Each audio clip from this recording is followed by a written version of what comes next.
Hello everyone. আজি কলেজৰ পৰা আহি দেখিলো যে মোৰ কাৰণে এটা ডাঙৰ পাৰ্সেল ৱেইট কৰি আছিল। খুব কিউৰিয়াসিটিত পাৰ্সেলটো খুলি পেলাই মই দেখিলো যে এখন chair. Oh my god, it's a reclining chair.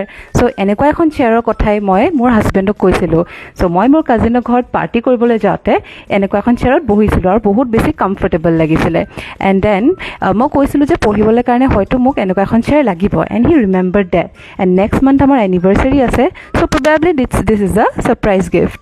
And after that মই assemble কৰিলো নিজে and মই delivery personলৈ wait কৰি থকা নাই আৰু মই নিজে assemble কৰিব লাগিলো. As you know that I am very inquisitive, so time for some reading guys. And after that I will sleep now. As you know, psychologists have said that we remember when we sleep. Ta-da!